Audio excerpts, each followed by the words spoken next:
स्वागत है। मैं थॉमस सैनी आपको हरियाणा जीके पढ़ाऊंगी।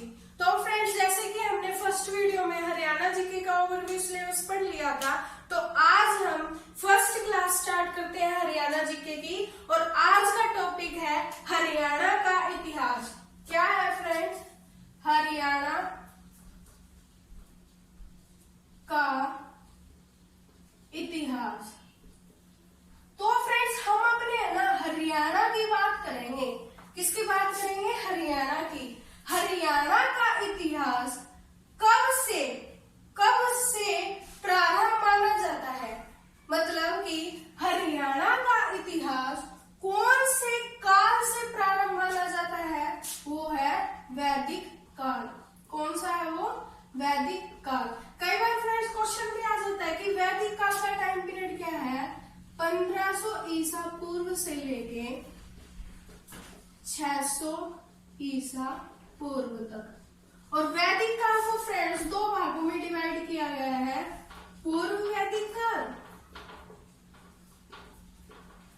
और उत्तर वैदिक काल। पूर्व वैदिक काल और उत्तर वैदिक काल। पूर्व वैदिक काल का टाइम पीरियड क्या है? 1500 ईसा पूर्व से लेके 1000 ईसा पूर्व तक। और उत्तर वैदिक काल का 1000 ईसा पूर्व से लेके 600 ईसा पूर्व तक। अब आगे बढ़ते हैं फ्रेंड्स। कई बार ये क्वेश्चन आ जाता है कि हरियाणा राज्य का पौराणिक रूप से ऐसा कौन सा वंश है जिसकी जन्मभूमि हरियाणा मानी जाती है? वो कौन सी होगी? भरत वंश। कौन सा वंश है वो? भरत वंश। कई बार क्या आता है फ्रेंड्स कि हरियाणा राज्य जो है ना, पौराणिक रूप से किस वंश की जन्मभूमि मानी जाती है? हरियाणा। तो वो कौन सा है वंश? भरत वंश। और फ्रेंड्स कई बार क्वेश्चन भी आ जाता है कि भरत वंश के नाम पर किस देश का नाम पड़ा है? वो हमारा देश है भारत। तो फ्रेंड्स, ये तो आपको समझ में आ गया होगा कि भारत वंश के नाम पर क्या है? हमारा देश का नाम क्या है? भारत है। तो आगे चलते हैं फ्रेंड्स। हम आगे बढ़ेंगे कि हरियाणा शब्द। आगे बढ़ेंगे फ्रेंड्स कि हरियाणा शब्द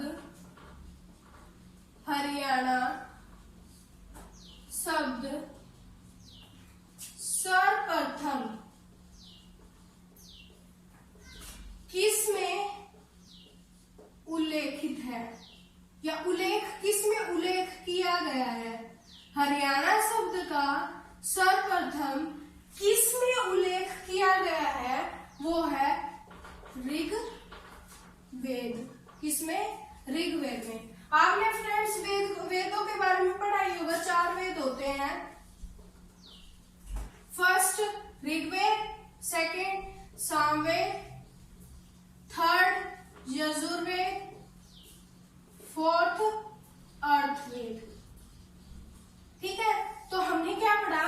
हरियाणा शब्द जो है ना, वो सर्वप्रथम किस में उल्लेख मिला है हमें? किस में उल्लेख मिला है? ऋग्वेद में। और किस रूप में मिला है वो? रज हरियाणे। किस रूप में मिला है? रज हरियाणा के रूप में मिला है। अब आगे बढ़ते हैं फ्रेंड्स। मनुस्मृति के अनुसार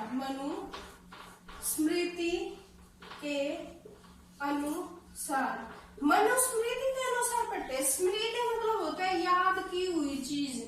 ठीक है, और ये सबसे पुरानी स्मृति है, प्राचीन स्मृति है मनुस्मृति। मनुस्मृति के अनुसार है ना, हरियाणा का अस्तित्व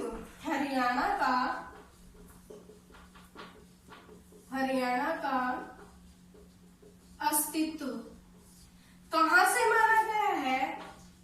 देवताओं से माना गया है।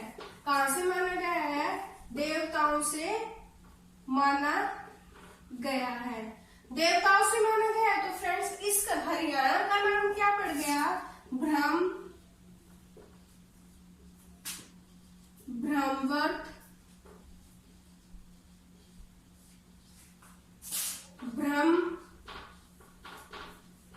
ऋषि प्रदेश, ब्रह्मा जी की उत्तर वेदिका, ब्रह्मा जी की उत्तर वेदिका। तो फ्रेंड्स हमने क्या पढ़ा? हरियाणा शब्द जो है वो सर्वप्रथम किसमें उल्लेख किया गया? हरियाणा शब्द का किसमें? ऋग्वेद काल में, ऋग्वेद में किया गया है। और किस रूप में किया गया है? रज हरियाणा के रूप में किया गया है। फिर हमने पढ़ा कि मनुस्मृति के अनुसार हरियाणा का अस्तित्व कहाँ से माना गया है? देवताओं से माना गया है।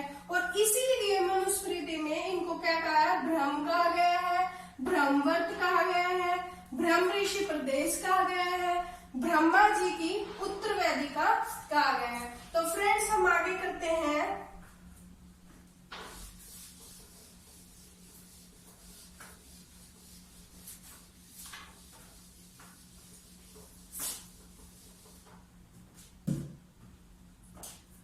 तो फ्रेंड्स आगे करते हैं महाभारत।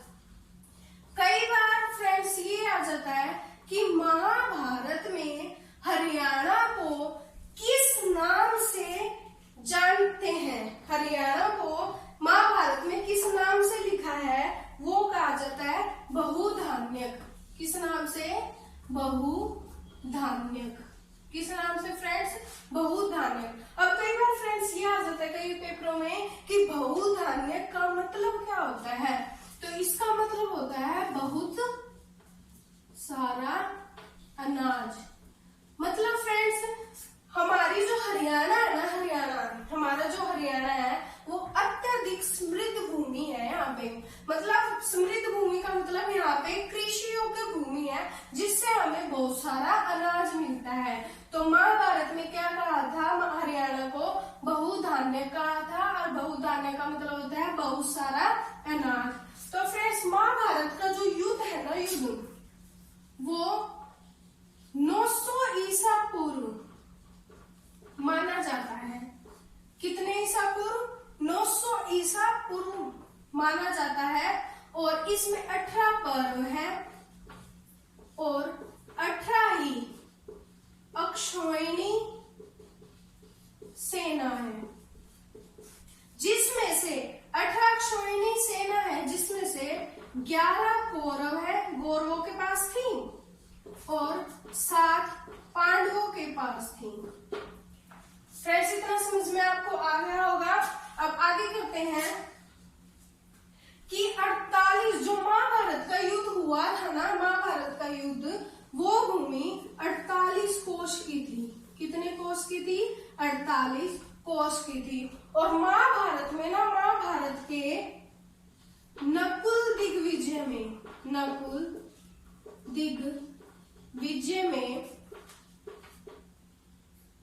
दिग्विजय के शीर्षक में रोहतक का वर्णन है। किसका वर्णन है? रोहतक का वर्णन है।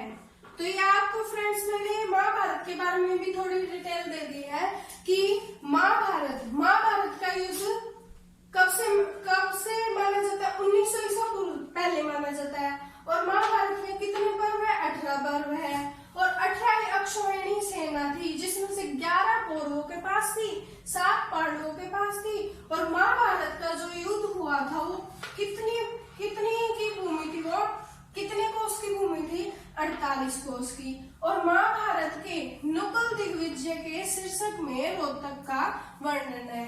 तो आगे फ्रेंड्स हम आगे करते हैं।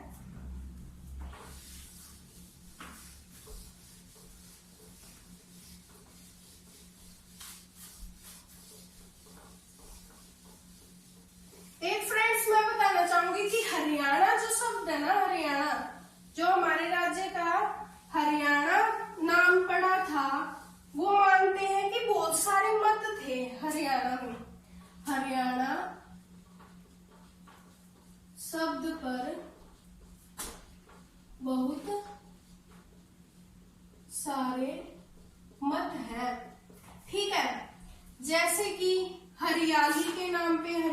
पड़ा, आर्यना के नाम पे हरियाणा पड़ा, और अहीर जो जाति थी ना यहाँ पे उसके नाम पे हरियाणा पड़ा। तो फ्रेंड्स अब हम आगे करते हैं कि एक था बाणभट्ट, लेखक था ये बाणभट्ट। कौन था ये बाणभट्ट? लेखक था। इसकी एक उपन्यास था हर्षचरित्र। क्या नाम था? हर्षचरित्र। इसमें हरियाणा को इसने क्या कहा था? श्री कंठ जनपद। क्या कहा था? श्री कंठ जनपद। अब मैं बता देती हूँ फ्रेंड्स कि बाणभट्ट कौन था। बाणभट्ट वैसे तो मैं डिटेल में पढ़ाऊंगी आगे कि बाणभट्ट किसके काल में था, पर एक बार आपको थोड़ी सी हिंट दे देती हूँ। बाणभट्ट है ना वर्धन वंश में एक हर्षवर्धन नाम का राजा होता था। हर्षवर्धन नाम का राजा होता था, उसके काल में लेखक था ये बाणभट्ट। ठीक है, और इस बाणभट्ट ने ना 2 उपन्यास लिखे थे। एक तो लिखे थे हर्षचरित्र और एक लिखे था कादम्बरी। ठीक है, बाणभट्ट की ना डेथ हो जाती है, मृत्यु हो जाती है। उसके बाद इसके पुत्र, बाणभट्ट का पुत्र था भूषण भट्ट राव। इसने ये कादम्बरी उपन्यास इसको कंप्लीट किया था, कंप्लीट लिखा था। तो फ्रेंड्स हम एक बार रिवाइज कर लेते हैं। हरियाणा शब्द पर बहुत सारे मत हैं, जैसे कि हरियाली के नाम पे हरियाणा, आर्यना के नाम पर हरियाणा। अहीर जो जाति थी ना यहाँ बहुत रहती थी। क्यों रहती थी? क्योंकि यहाँ पे ना पशु चराने के लिए बहुत सारी भूमि थी, तो ये चारागाह थे, तो अपने पशुओं को चराने के लिए यहाँ आ गए तो यहीं बस गए थे, तो इसका नाम क्या पड़ा इनके नाम पे? हरियाणा। फिर हमने पढ़ा बाणभट्ट ने हर्षचरित्र में हरियाणा को किस नाम से जाना जाता है? श्री कंठ जनपद के नाम से। और बाणभट्ट कौन था? वर्धन वंश में हर्षवर्धन जो राजा था ना उसके काल में लेखक था ये।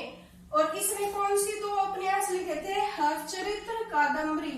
और कादम्बरी लिखते टाइम इसकी डेथ हो जाती है, तो फिर इसके पुत्र भूषण भट्टराव ने इस उपन्यास को कंप्लीट किया था।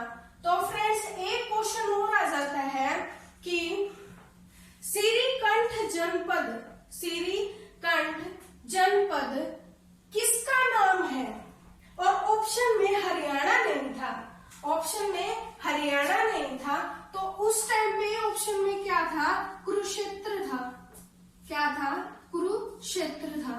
तो हम क्या उसमें क्या लगाना था? हमने ऑप्शन में कुरुक्षेत्र लगाना था। तो फ्रेंड्स अब आगे चलते हैं हम। डॉक्टर HR गुप्ता ने हरियाणा को क्या कहा था? हरियाणा को क्या कहा था? फिर फ्रेंड्स आगे है, एक नाम है डॉक्टर HR गुप्ता। इसने ना हरियाणा को आर्यना कहा था। क्या कहा था? आर्यना। आर्यना का मतलब होता है आर्यों का घर। क्या होता है? आर्यों का घर। फिर आगे है, एक था नाम महाराज कृष्ण। इसने हरियाणा को हरना कहा था। क्या कहा था फ्रेंड्स? हरना मीन्स होता है लूटना। ये वो लूटना, वो चोरी करने वाला नहीं है। हरना मतलब हमारे हरियाणा की इतनी अच्छी हरियाली है कि सबका मोह हर लेती है। ठीक है फ्रेंड्स, इतना आ गया होगा समझ में। फिर आगे है पुष्पदंत की एक रचना थी महापुराण। कौन सी थी? महापुराण। इसमें हरियाणा को कहा था हरियाणु। क्या कहा था? हरियाणु। तो फ्रेंड्स एक बार देखते हैं कि डॉक्टर आचार्य गुप्ता ने हरियाणा को क्या कहा था? आर्यना कहा था, आर्यों का घर। फिर महाराजा कृष्ण ने क्या कहा था? हरना, लूटना।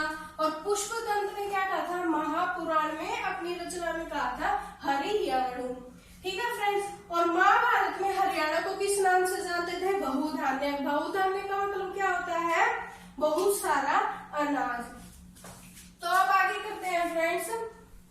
कई बार ये क्वेश्चन आ जाता है कि हरियाणा में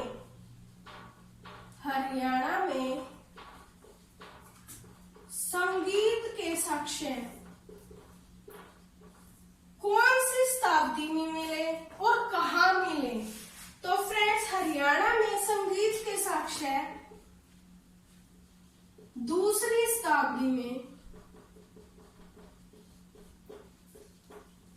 सुन जगह पर मिले। सुन जगह पर मिले। ये सुन जगह कहां पे है? यमुना नगर में। कहां पे है ये? यमुना नगर में। यहाँ पे क्या मिले थे फ्रेंड्स? एक बैलगाड़ी मिली थी। क्या मिली थी? एक बैलगाड़ी मिली थी। उसमें 4-5 व्यक्ति थे जिनकी हाथों में, किसी के हाथों में बांसुरी थी, किसी के हाथों में डमरू था। तो हमें कहाँ मिले थे संगीत के साक्ष्य? दूसरी शताब्दी में सुन नामक जगह पर, यमुना नगर में। ठीक है फ्रेंड्स। इससे आगे हम करेंगे छठवीं शताब्दी में। छठी शताब्दी में फ्रेंड्स, हमें ओवरऑल हिस्ट्री नहीं पढ़नी, हमें क्या पढ़ना है? हरियाणा का जहां जहां योगदान था ना, वही चीज पढ़नी है। तो फ्रेंड्स, इतनी डिटेल में नहीं जाना, सिर्फ हरियाणा का जहां जिक्र होता है ना, उसी के बारे में हम पढ़ेंगे बस। फिर है छठी शताब्दी में। छठी शताब्दी में वर्धन वंश आया। वर्धन वंश। ये वर्धन वंश का संस्थापक पूछे ना तो पुष्यभूति है। कौन है? पुष्यभूति। अगर इसका संस्थापक पूछे तो कौन है? पुष्यभूति। बट अगर वास्तविक संस्थापक पूछे ना, वास्तविक संस्थापक पूछे तो कौन है? प्रभाकर वर्धन। ये शक्तिशाली इस वंश का राजा था जिसने महाराज धीराज की उपाधि भी ग्रहण की थी। क्या हुआ? प्रभाकर वर्धन की पत्नी का नाम यशोमती था। क्या था? यशोमती। यशोमती जो है वो मालवा राज्य के जो राजा थे उनकी पुत्री थी ये यशोमती। और यशोमती अपने पति की डेथ के बाद सती हो जाती है। क्या हो जाती है? सती। तो फ्रेंड्स, 1829 में विलियम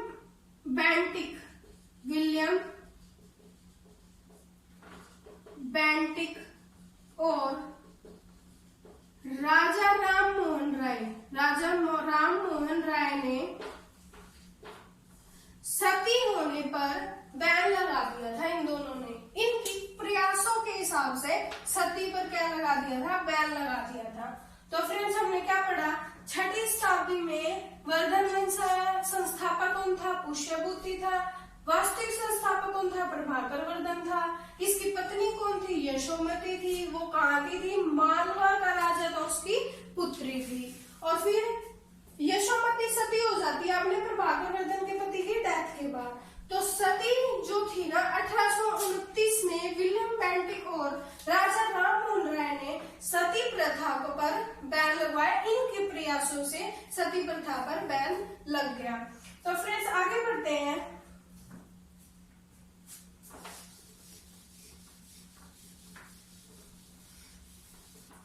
प्रभाकर वर्धन जो था ना, इसके 2 बेटे थे, राज्यवर्धन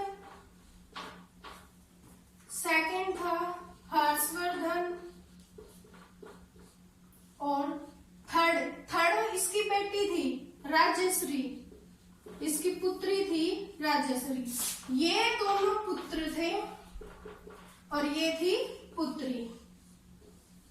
क्या हुआ, राज्यश्री की शादी कर देते हैं। एक कन्नौज का राजा था ग्रहवर्मा के साथ। किसके साथ? ग्रहवर्मा के साथ। ये कन्नौज का राजा है ग्रहवर्मा, इसके साथ शादी किसकी कर देते हैं? राज्यश्री की। तो क्या होता है, एक देवगुप्त राजा था, देवगुप्त। ये राजा था मालवा का, और एक बंगाल का राजा था शशांक। ये दोनों मिलके अटैक कर देते हैं कन्नौज पर। किस पर? कन्नौज पर। और ग्रहवर्मा की हत्या कर देते हैं और उसके बाद राज्यश्री को क्या बना लेते हैं? बंदी बना लेते हैं। क्या बना लेते हैं? बंदी बना लेते हैं। तो ये बात है ना, अब उस टाइम था राज्यवर्धन राजा, इसका बड़ा भाई। राज्यवर्धन को पता चलती है कि उसकी जीजा की तो हत्या कर दी और उसके बहन को बंदी बना लिया। तो राज्यवर्धन जो है अपनी राज्यश्री को छुड़ाने के लिए और अपना बदला लेने के लिए देवगुप्त और शशांक पर क्या कर देता है? आक्रमण कर देता है। बट ये दोनों क्या कर देते हैं? इसकी राज्यवर्धन की हत्या कर देते हैं। क्या कर देते हैं? राज्यवर्धन की हत्या कर देते हैं। तो फ्रेंड्स अब आगे बढ़ेंगे कि हर्षवर्धन राजा बनता है। फिर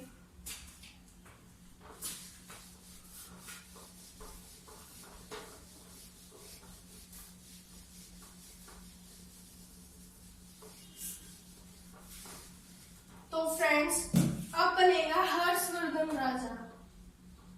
हर्षवर्धन। अब हर्षवर्धन का वैसे तो जन्म हुआ था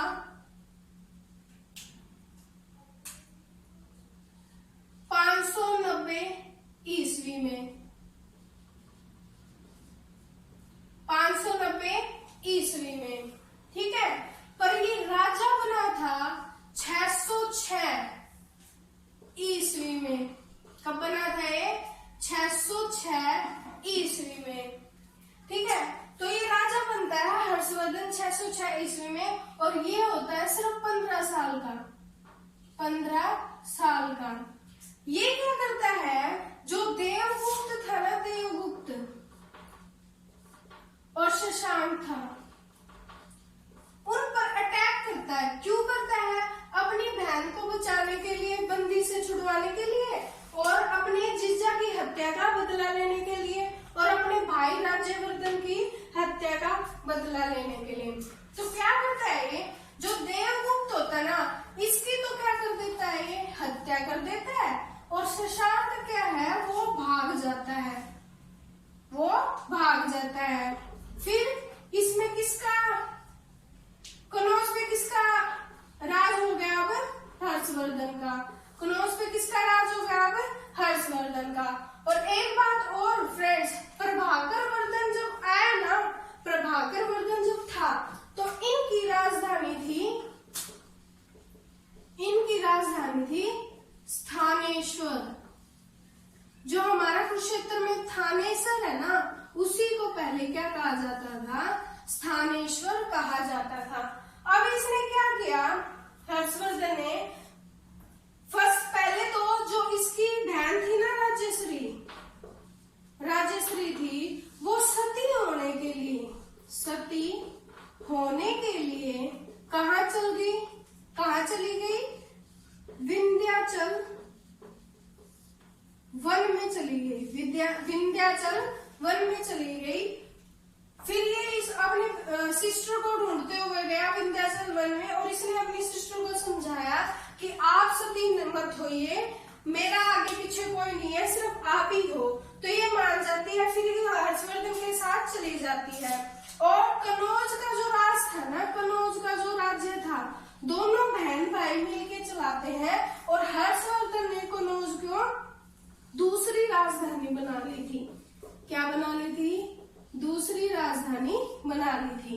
तो पहले राजधानी कौन सी थी? स्थानेश्वर थी। दूसरी राजधानी कौन सी बन गई? कनौज बन गई। अब आगे करते हैं फ्रेंड्स।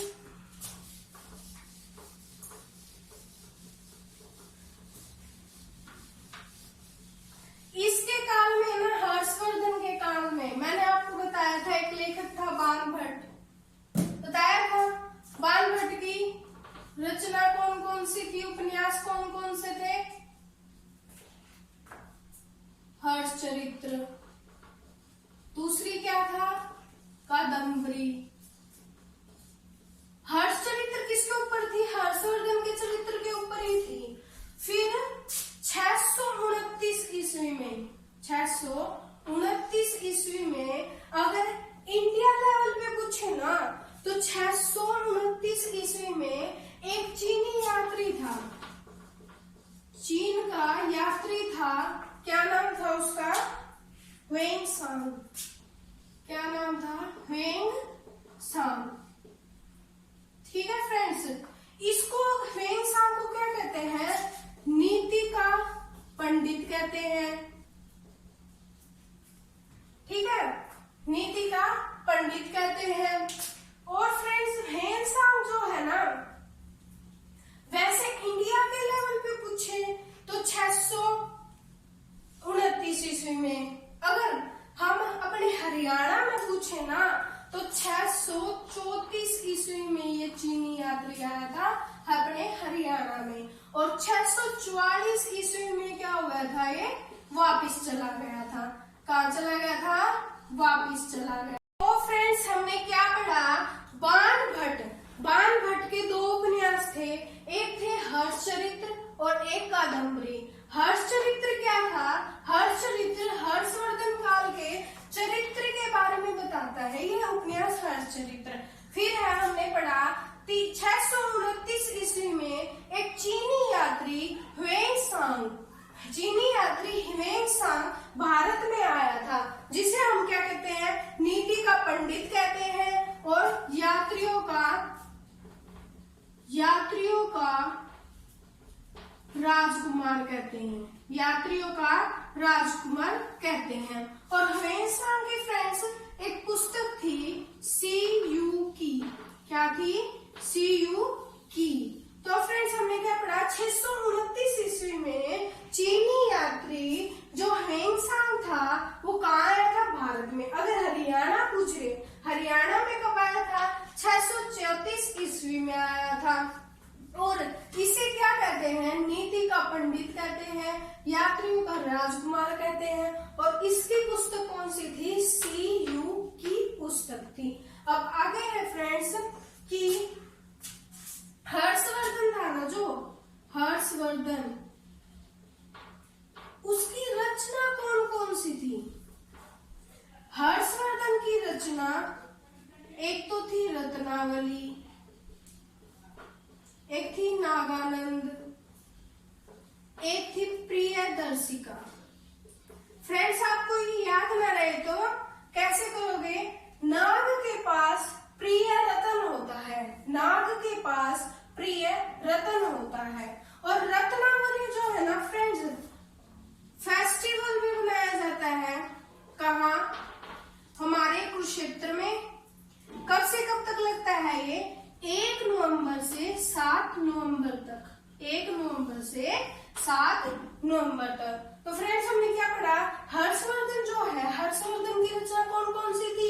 एक तो रत्नावली थी, एक नागानंद थी, एक प्रियदर्शिका थी। और जो रत्नावली है ना, रत्नावली फेस्टिवल, वो कहाँ होता है? हमारा कुरुक्षेत्र में होता है। कब से कब तक होता है? 1 नवंबर से 7 नवंबर तक होता है। अब जो हर्षवर्धन था नहीं, हर्षवर्धन, इसने कुंभ मेले का शुभारंभ किया था, कुंभ मेले का आरंभ किया था। कुंभ मेले जो मनाया जाता है, कुंभ मेला, उसका आरंभ किया था। अब आगे करते हैं फ्रेंड्स।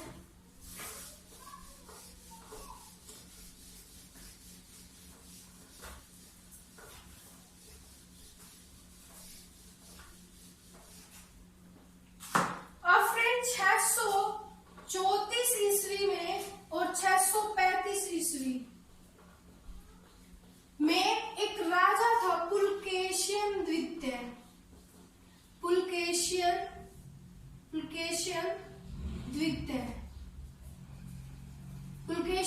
द्वितीय, इसे कहा जाता है चालुक्य वंश का राजा भी कहा जाता है। ठीक है, चालुक्य वंश का राजा भी कहा जाता है। इसने हर्षवर्धन के साथ युद्ध किया, हर्षवर्धन के साथ युद्ध किया और हर्षवर्धन क्या है, हार गया, पराजित हो गया। ठीक है, फिर क्या हुआ, ये जो युद्ध था ना, ये नर्मदा नदी पर था। कहां पे था, नर्मदा नदी पे। अब फ्रेंड्स क्या था, ये बात हमें कहां से मिलता है, कौन सा अभिलेख ऐसा है जिससे हमें इस युद्ध के बारे में पता चलता है, वो है ऐहोल अभिलेख। कौन सा, ऐहोल अभिलेख। इससे हमें पता चलता है कि हर्षवर्धन और पुलकेशियन द्वितीय के साथ एक युद्ध हुआ था नर्मदा नदी पर, जिसमें हर्षवर्धन क्या है, हार गया था, पराजित हो गया था।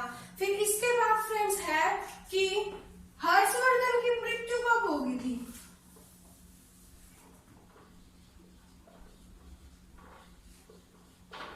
हर्षवर्धन की मृत्यु 647 ईस्वी में हो गई थी। कब हो गई थी, 647 ईस्वी में हो गई थी।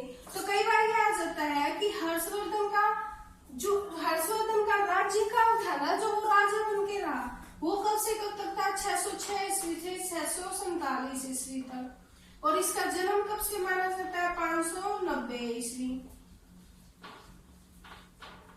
तो फ्रेंड्स अब आगे है कि कई बार क्वेश्चन ये पूछ लिया जाता है कि हर्षवर्धन जो है ना, हर्षवर्धन के बाद कौन सा वंश आया था, वर्धन वंश के बाद कौन सा वंश आया था, वो है गुर्जर प्रतिहार वंश। तो फ्रेंड्स हमने क्या पढ़ा कि 634 ईस्वी से 635 ईस्वी में एक पुलकेशियन द्वितीय था जो चालुक्य वंश का राजा था। उसने हर्षवर्धन के साथ युद्ध किया और हर्षवर्धन की क्या हो गई थी, पराजित हो गई थी, हार हो गई थी। ये हमें किस अभिलेख से पता चलता है, ऐहोल अभिलेख से पता चलता है। वर्धन वंश की मृत्यु कब हो गई थी, 647 ईस्वी में। कई बार क्वेश्चन ये आ जाता है कि हर्षवर्धन का राज्यकाल कब से कब तक था, 607 ईस्वी से लेकर 647 तक। और जन्म कब हुआ था, 590 ईस्वी में। और एक कई बार आ जाता है कि हर्षवर्धन जो है ना, वर्धन वंश जो है या हर्षवर्धन वंश जो है, उसके बाद कौन सा वंश आया था, गुर्जर प्रतिहार वंश आया। तो फ्रेंड्स आज के लिए इतना ही। और आपको मेरी क्लास कैसी लगी ये कमेंट करके जरूर बताना। कुछ बच्चों ने फर्स्ट वीडियो में फ्रेंड्स ये पूछा था कि हरियाणा जीके के लिए कौन सी बुक अच्छी रहेगी, और करंट अफेयर के बारे में भी पूछा था। फ्रेंड्स कोई भी बुक बुरी नहीं होती, बस आपको है ना YouTube से, मेरी क्लास से जो है आपको थोड़ी सी हिंट मिल जाएगी, आपको आसानी हो जाएगी पढ़ने के लिए। और जो मैं डेली टॉपिक करवा रही हूँ ना, आप किसी भी बुक से पढ़ लेना, आपको इजी लगेगा। तो फ्रेंड्स आज के लिए इतना ही। Have a good day.